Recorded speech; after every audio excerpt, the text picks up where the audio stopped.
We've been fighting a long time, and we have all lost so very much, so many loved ones gone. But you are not alone. There are pockets of resistance all around the planet. We are at the brink. You have no idea how important you are.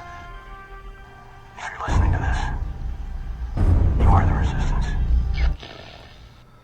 Ave Maria Stella, Dei Mater Alma, ad semper Virgo,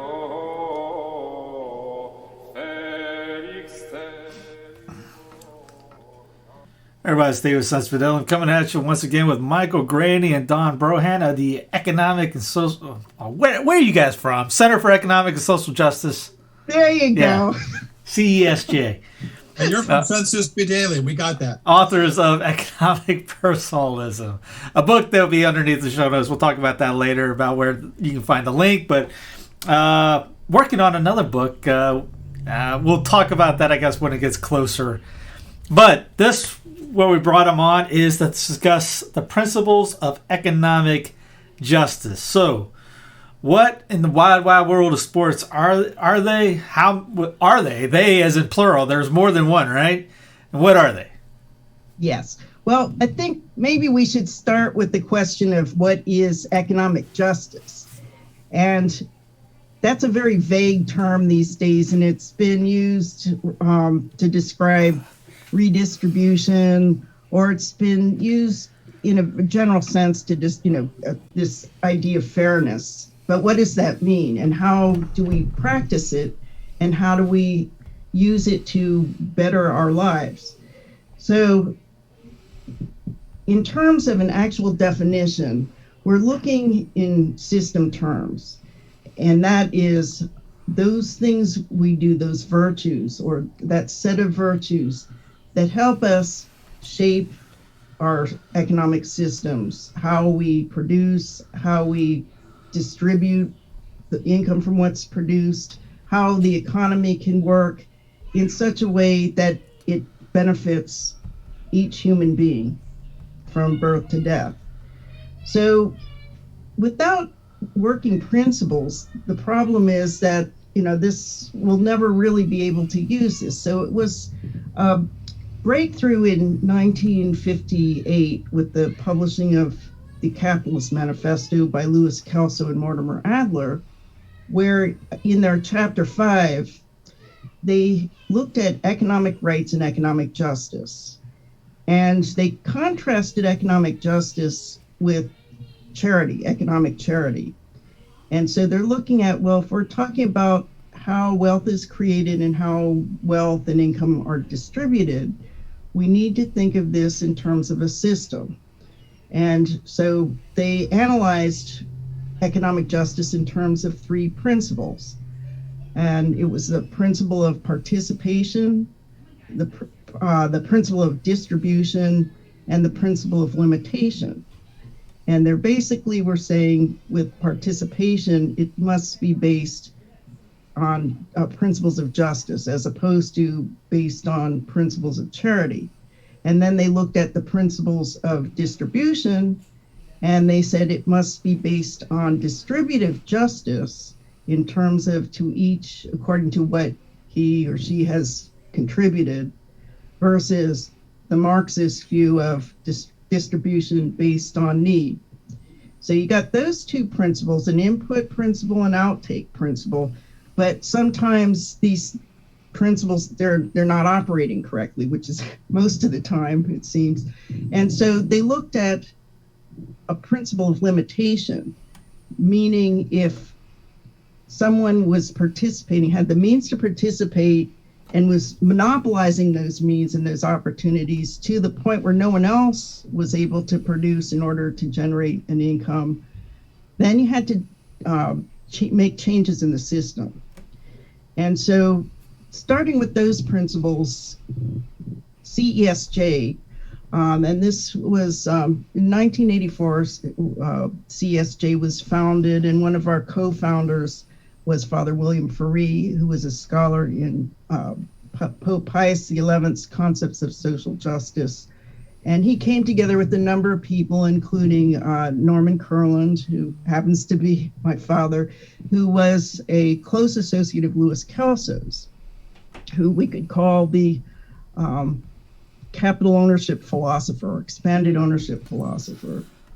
And so what Kelso brought and Mortimer Adler brought was this idea of limitation that we saw later, that this principle really was limiting in terms of how you correct systems. And so it was in the idea of social justice, and Mike will go into greater detail in this, that we rethought how this was expressed. So we saw that we're talking about participative justice, distributive justice, and social justice as the means by which you make sure that your system at any level is allowing equal participation and distribution based on what someone contributed, and then the ability to correct it, and that's the act of social justice. So that's kind of a broad overview, and now Mike can get into some of the details. Yeah, some of the details. We could be here all month if we were going into all the details and only scratch the surface. I think, Father Faree, in a little pamphlet he wrote, which is available for free on the CESJ website, Introduction to Social Justice, he says, we're just scratching the surface here. There is so much work to be done in this area. And a lot of the work has to do with overturning the idea that, with respect to the field we're talking about, economic justice, a lot of people think that economic justice means just what Karl Marx said it was: from each according to his ability, to each according to his need. But that's not justice at all. What that is attempting to use the principle of charity, the highest supernatural virtue, to replace justice, the highest natural virtue, which is completely to misunderstand the role of the natural and the supernatural. The supernatural does not replace the natural, it fulfills and completes it. So that we say charity, and the principle of charity is to each according to his need, is not to replace justice, which is the principle to each according to his or her inputs, so that you get what you put in, you get back commensurate with what you contributed. So what charity does is not replace justice, it completes and fulfills it. So that your principle, suppose someone, contributes 10% to a profitable endeavor and gets back 10% of the profits. Well, if that's not enough to live on, what do? Well, as Pius XI pointed out, it's not justice to give him more, it's charity. So that in Quadragesimo Anno, for example, he says, relations between employers and employees should be based on justice, but completed and fulfilled by charity. In other words, the wage you're paying me in justice isn't enough for me to live on. Well, we have to figure out a way that we can justly get you more income, but until we do, in charity, we should pay you more. Not that that's justice. That's not justice. That's charity. And what the whole idea behind implementing true economic justice is, well, if someone can't get enough out of wages, what do? Kelso had a brilliant idea. Well, if people can't make enough as employees, why don't they become owners? Because owners have a right to share in profits. Employees only have a right to wages. Now, there are, of course, a number of enterprises that have always, shared profits. But a share of profits can be taken away if it's just a gift to an employee, but it's due to an owner by right. So that the whole participation, the principle of participation says you have the right not merely to participate in economic life as a worker, for wages, you have the right to the full spectrum of participation, which is by your labor and by your ownership, not just consumption. I mean, things like the Great Reset, they're well-intentioned, but the problem they're looking at is how do people get enough so that they can be good consumers or be able to consume enough? Well, according to Kelso and certain other people like Jean-Baptiste Say 200 years ago, is the way you become a consumer is you're a producer. The Great Reset is not looking at how do people become productive. It's looking at how do they be, I almost said consumptive, but that means something else. How do they have the power to consume? Well, Kelso looked at the problem a little differently. If you want to consume, you have to produce. That's, in fact, Adam Smith's first principle of economics, is consumption is the sole end and purpose of all production. Don't produce anything unless it's meant for consumption. So how do you do it? Well, the only way to produce is either with your labor or your capital. Now, under capital, we also include things like land and natural resources, because what Kelso did was interesting, and it's completely consistent with the concept of personalism. In personalism, there are persons and there are things. So what Kelso said is, why bother to divide the factors of production into labor, land, and capital when labor and capital, technology, are both non-human? We'll just divide the factors of production into the human, labor, and the non-human, capital. So it's more personalist than the traditional classical division into the three factors of production. But how do you participate? Well, if your labor isn't sufficient, I mean, suppose you're being replaced by a robot.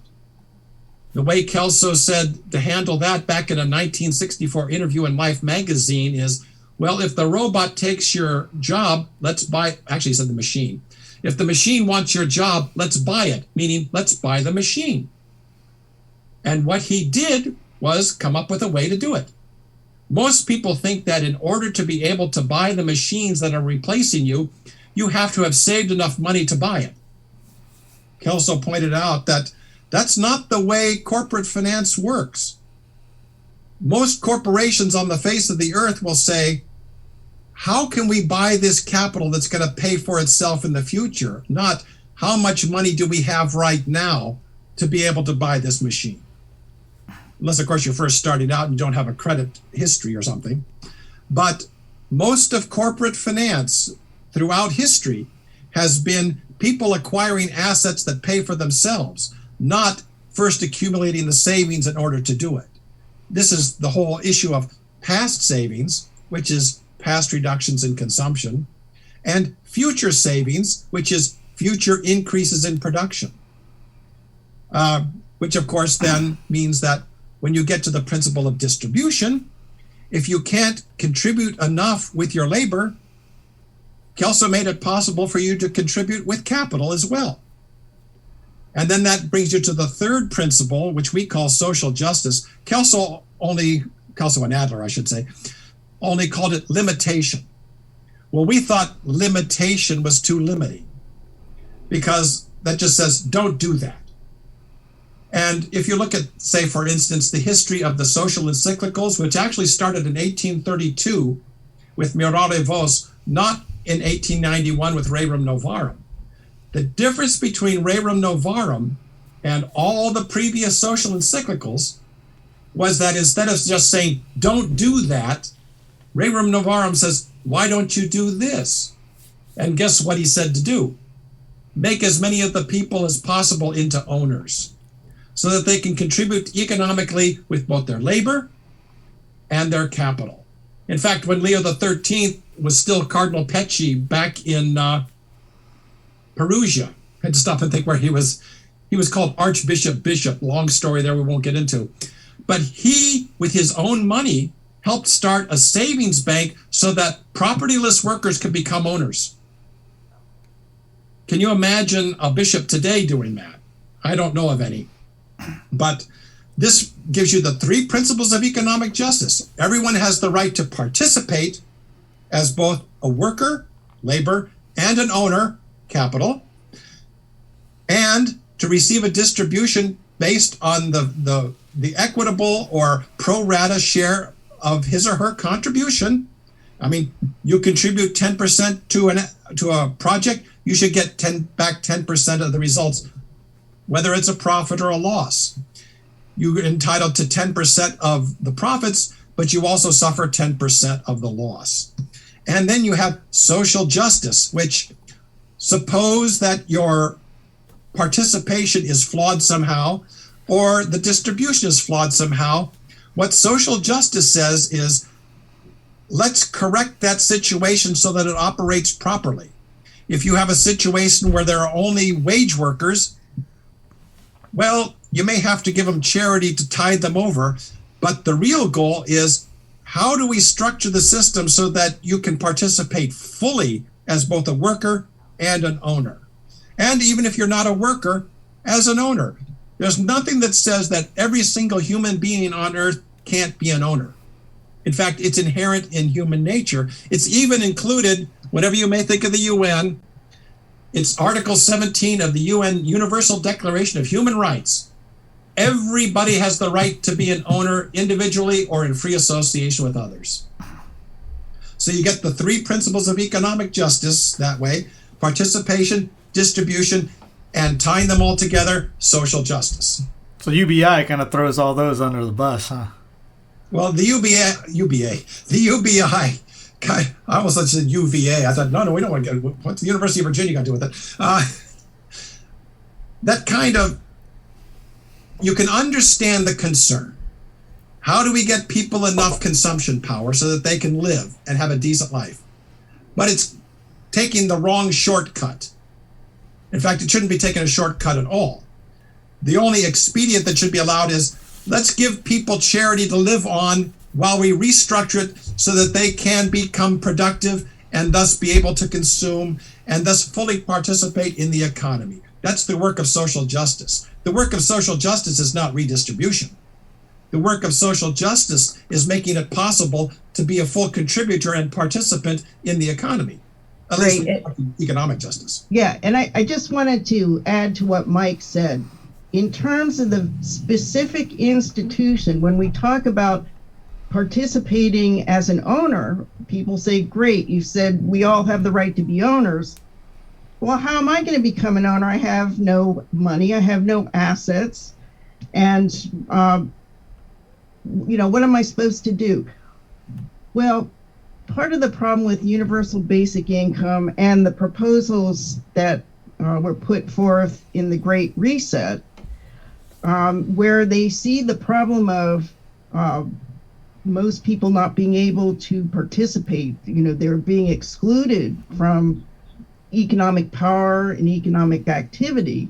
They see the problem of human beings and their labor not being needed as much as you have more efficient technologies, robotics, artificial intelligence. So, what am I supposed to do? That's what's controlling my life, and those who own those things, and then the governments who make the laws to allow that to happen, what do we do? And the main institution that they are unable to deal with is the institution of money, credit, and central banking. Because it's in those that institution with all those components that we see how people will have the ability to produce and receive their distributions and exchange. And going back to the question of what is money, they're trapped right now. Most people are trapped in the idea that money is what the government creates, what it prints up or has the central bank print up in order to help finance government debt. So one of the problems in, going to the notion of participative justice, it's not only good enough, it's not enough to just say everyone must be able to participate with their capital ownership as well as their labor. It's how do how does each person participate in the institution that will enable you to become an owner? And that's in money.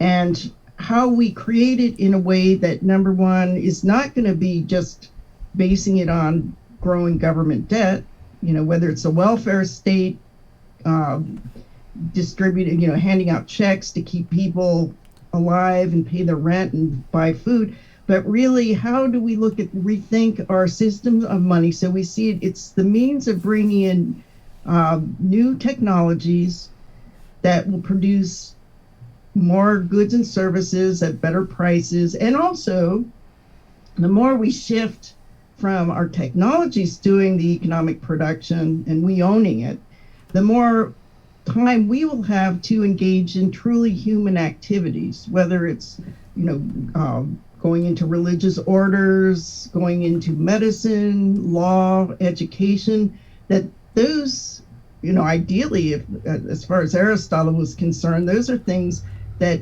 people should have the means and freedom and time available to do those things because they love to do them, not in order to get more and more pay for them. So we really need to look closely then at changing the system, the money systems, which today they empower government, they empower a few. The already wealthy are really the ones who have access to the machinery of money creation because they already own, they have collateral. So when they want to finance, a whole new industry, new technologies, they can go to lenders who will say, okay, what is it you need a loan for? It's this. What's your collateral? Well, I'm rich and you can see how many assets I have. If this loan doesn't work, you've got plenty to seize. So they're able to get new money and credit. Whereas the rest of us, which is like 99%, maybe, okay, let's say 95% of every person on this earth, we don't have enough assets. If we want to get a loan in order to purchase capital that will pay for itself, the lenders, the money system asks, well, where's your collateral? What do we get if your loan doesn't get paid back? Well, I don't have any assets, and they'll say, sorry, you don't have a loan. So one of the things Kelso, as a corporate finance lawyer, he figured out, how are the rich getting richer? And what is the tools that they are able to participate in? And he said, let's make it available to every person. And so if you have a feasible capital project, meaning if you get the loan to buy the capital to produce more goods and services, and you have customers who will buy it, and you can project you'll have so much in sales and profits, you'll know whether you can pay off the loan with the future profits. But if you don't have assets as collateral, what's the substitute? And that's where he came up with the idea of insurance. You insure against the risk of a loan going bad. So he created, and so he's looking in system terms at this principle of participative justice. How do you make this actually happen and make it real? And you have to look at how you can participate both with your labor and your capital, and how you can participate in the means to do that. Then you have the problem of distribution. Okay, how are we going to decide who gets what, who is entitled to what? Well, you can either have the government come in and say, well, we're going to arbitrarily say, this person may own no more than this amount, or get more than this amount of income. And so it's, restrictive. Or you can say, no, private property, if we're going to be faithful to that principle versus, government redistribution and arbitrary redistribution. But private property is this what we would call part of the natural law. Part of it in our nature is to feel this sense that if we contribute, we should be rewarded for that. So we have a sense of fair distribution being to each according to what he or she is due. So then using property as the principle, then we can say, for example, that if we become owners of this advanced technology by owning shares in corporations that use this technology, because I wouldn't know what to do with a robot if you put it in front of my face. I mean, this is why we have business corporations. Then you can determine, according to the principle of private property, if you own 1/10 of the ownership of a corporation and you generate profits, then you are entitled to 10% of the total profits that that company produces. So it's a very simple balance. The notion of the scales is very important. But then you look at, okay, today, do we have such a system? No, is the money system and the banking system, is it doing this? Is it allowing participative justice to operate? And we have to say, no, it isn't. So right now we have no way for most people to get into that ownership game. What do we have to do? Well, thanks to people like you, Steve, who are giving us an opportunity to, express these ideas to a large audience. First, people have to know, they have to understand what these principles, so they operate and they move forward in a principled, just way. And then they have to see what changes need to be made. And this is really part of changing laws. So you got education, you need to make the legal changes. And part of this is to reassure people no one is going to have anything taken away from them. Because if we respect private property, we can't violate it by taking it away from some people. So then we as citizens need to be able to organize, to demand really what is due in justice to each of us. And that is the right to participate fully in the common good, which is all those systems, institutions, and laws that we create to develop fully as human persons. So I think that when we look at this moment in history where some people are saying we need to reset, the world stopped for about a year, and you could see the danger in, to the economy when suddenly you stop this activity. And now we have to, how are we going to go forward? So that is a legitimate question. How do we go forward with justice and go back, returning to the idea of natural law? What is, part of being a human person, and how do we respect and support the dignity of and empowerment of each person?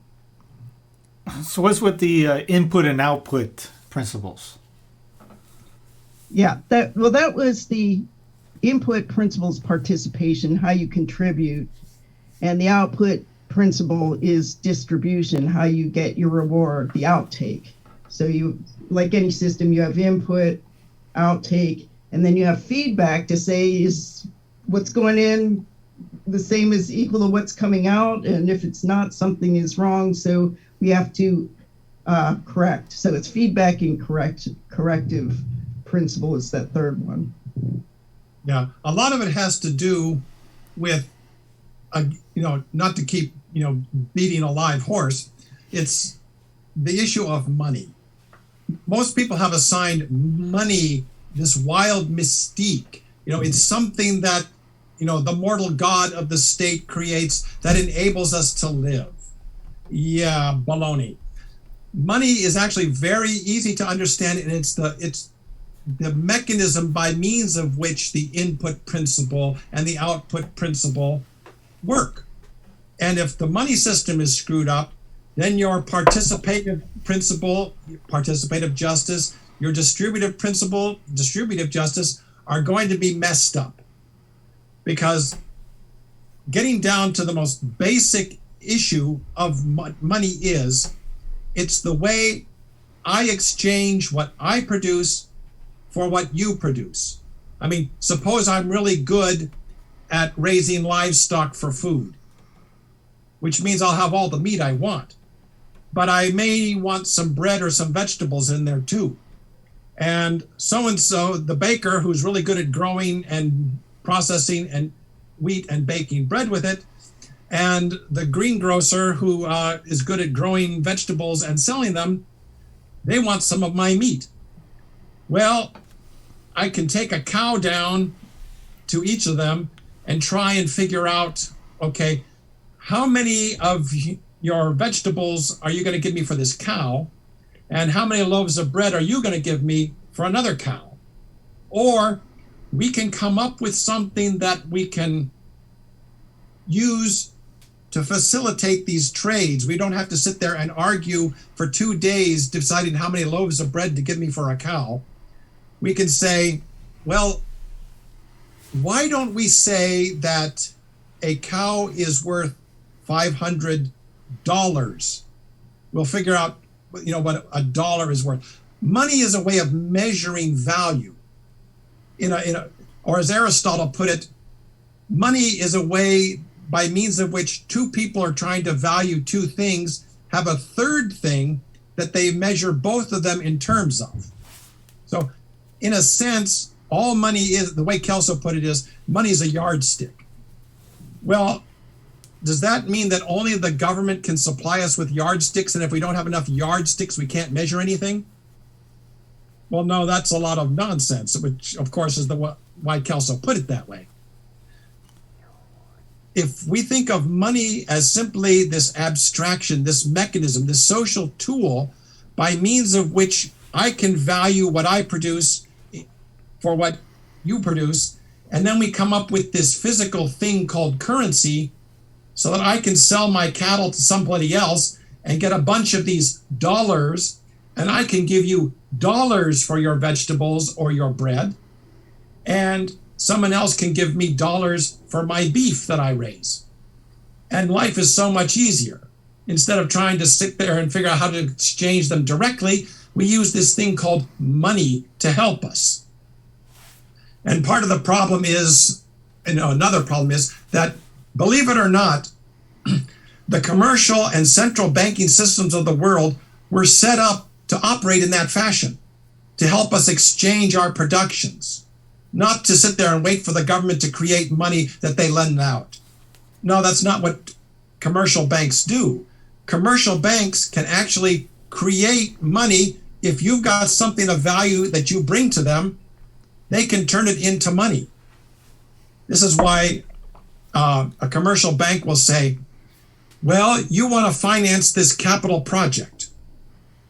And we like your collateral. We like the project. We think it's going to pay off. So we will take a contract and we will create new money for you. We'll call it a checking account. And you go out and buy what you need to get this project going, make it profitable, then come back and pay us back this money we created. And we'll also take a fee for it. And what a central bank does is what a commercial bank does for its customers, the central bank does for the commercial banks. This makes the whole process much more secure. Plus, everybody's using the same unit of currency. And the fact that it's spread out all over an entire economy makes it much safer. It's like insurance, sort of. It spreads out the risk. A commercial bank allows, a much less risky single person to use their money to make a purchase, so that all the vendors trust the money, because it's not really the borrower they're trusting the bank. Similarly, the commercial banks can trust the central bank. Or should be able to. And that's the problem, is right now, the central bank is being used to buy government debt. So every US dollar that exists is not backed by new assets, new goods and services. It's backed by the promise of government to repay at some point in the future. And guess who does the repaying? It's the taxpayers. And maybe not taxpayers today, but future taxpayers, your children and your grandchildren, are going to have to repay that debt. And if they don't repay that debt, as some economists, they suggest that, well, you never really have to repay this, and what do you call someone who doesn't repay a debt? They're a thief. Deadbeat. Yeah. Okay. And what do you call money that is not backed, doesn't really have anything standing behind it? You call it counterfeiting.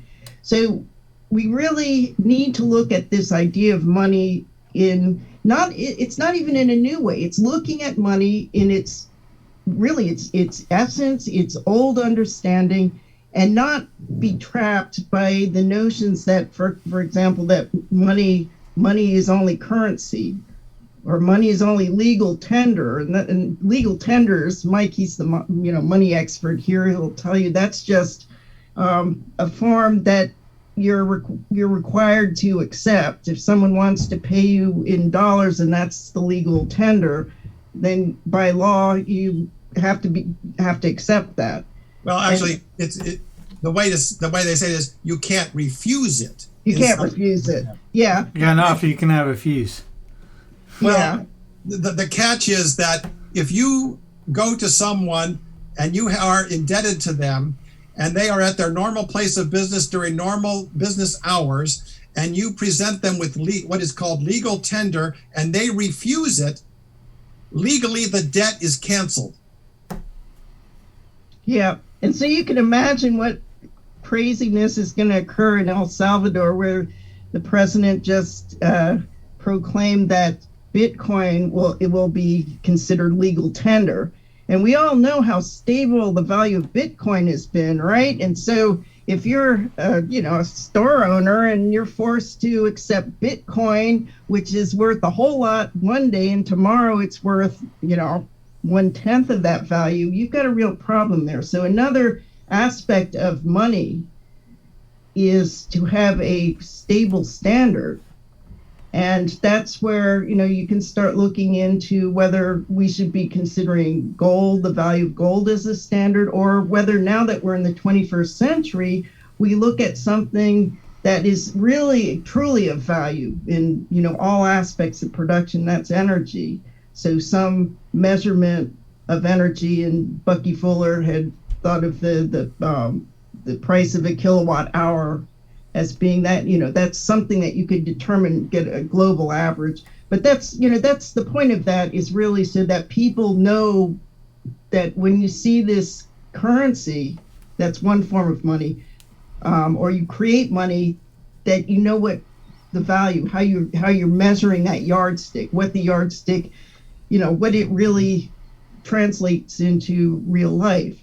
So I think that when you see these proposals, such as what is coming out of, the Great Reset, that their biggest trap, even the ones who I think are concerned about, inclusion, opportunity, empowerment, living a good life, and that they're looking at all human beings on this planet, not just a few, then how they bring that about is so influenced by their notions of money that if it remains trapped in the present system, where money is a government, it's created by government, it's backed by government debt, that there's, that you can only finance new capital and therefore new capital ownership through past savings, rather than seeing that already this is something that's going on, perhaps even more than what we see in terms of money transactions, is the use of contracts between businesses and promises. If we can't shift to this new and clear understanding that money is merely a yardstick, it's a tool to facilitate production, distribution, and transactions, that it has to be based on real things, real goods and services. Once we see that, and we understand this notion, this importance also, we have to say, of trust, that money and credit cannot operate unless you have trust. If I don't trust that what you're giving me, your money, is really worth anything, I'm not going to engage in a transaction with you. And that's another way to shut an economy down. So we have to have really a whole system where we know that, there's really something solid behind this, that debts will be repaid, that money is never created for non-productive purposes, that's what your past savings, after you generated the income, go spend it however you want to spend it. But in terms of bringing new capital, the productive ways we can, the non-human ways we can participate in the economy, we have to be able to bring those new things in such a way that every person has equal opportunity and access in the means to acquire the new things, the new capital that hasn't even been formed yet. And we don't have, that means we don't have to take anything away from anyone who owns right now. We're building upon the future and just creating a better system, one that is based on feasibility, which just means that a business project is projected to do what it will create in the goods and services and create profits. The feasibility of a project, the soundness of the money behind it, and other, those sorts of factors that has to underlie our whole economy and the money system that really facilitates that. Yeah, one of the biggest problems is how people view. I almost said how people view money again, but it's how money works. The fixed idea throughout academia and politics and just about every place these days is that first you create a bunch of money and then you do good stuff with it. This is actually called the currency principle. They even have a name for it. And it was developed by the work of three men I won't bother to mention because you don't know who they were, except maybe Sir Robert Peel. And even in economics textbooks, they admit that what you had were these three guys in the British Parliament who had no idea what money was or how it worked or what banking operated, and they framed the British Banking Charter Act of 1844, which said that, oh, well, first you have to have money, then you can do stuff. Whereas the older banking principle was that, oh no, first you figure out what you want to do, and then you create the money by doing it. In other words, you don't first create money to lend if you're a banker. You create money by lending. It's a very subtle concept at times, but essentially this currency principle says that the amount of money in the economy determines your economic activity. Whereas the banking principle is that no, your economic activity determines the amount of money. The one way people cannot, they're not free to do what they need to do or want to do because someone else has control of the money. First, you have to create money. First, you have to save money. First, you have to have money. No, under the banking principle, first you have to have an idea that's worth something, then you can create the money out of it to be able to do what you want to do. The currency principle says, oh no, you can't do anything until you first have money. It gets everything backwards. And frankly, the whole Great Reset and the whole history of the world for the past 200 years has been what, Fulton Sheen in his first two books talked about. Everything's turned upside down. It's instead of people are, put the wrong stuff on top. You have to read probably the hardest books Fulton Sheen ever wrote. You could have a dozen shows on those alone. God and Intelligence and Modern Philosophy and Light of the Philosophy of St. Thomas Aquinas. Snappy title. It was his doctoral thesis. Or Religion Without God. But the whole idea was that everything's turned around. No, I better not say that. I almost said something you shouldn't say on TV. But he says, ultimately, what ends up with is that you have collective man in charge of God. Everything's upside down. Or you have the supernatural under the natural, or you eliminate the natural. Or, instead of the human person being the focus of life, this abstraction, the collective, humanity, or some elite is the focus. Everything's backwards. Just like the currency principle is that, oh, well, money is the focus. We have to have money. That in the banking principle, money is almost incidental. What you need is something that's going to be productive. And then the money comes. This is why banks were invented, to create money for productive purposes. That type of bank, the commercial bank. There are other types of banks that we won't get into because it would make your eyeballs roll back in your head. But essentially, if your system is structured properly, then money should not be a problem, ever, because that's what the system was set up to provide. Believe it or not, the Federal Reserve System was set up to create money for qualified industrial, agricultural, and commercial purposes. And the way it did it was somebody has something, a project that they need money for. They take it to their commercial bank, and their commercial bank takes it to the Federal Reserve. The Federal Reserve creates the money, and it goes back down the line. Money is only created, or supposed to be created, in response to something of actual value. So, there's a lot to dig deep into that. I mean, I know Dawn's big into money and things. Then she could do a whole show on the money. Maybe she'll write a book on money. I don't know. Mike probably. that'd be something you could do in your spare time. It'd be a fun thing for you, probably. Yeah. I only can think of Klaus and Dawes on this. Clark and Dawes, the Austrian comedians. I think they're dead. But what is the topic for next time? Well, probably the Cut that, Steve. We'll get Michael an English teacher so he can learn the language. Economy. Yeah. Okay, I think I said that. All right. So where can people find your books?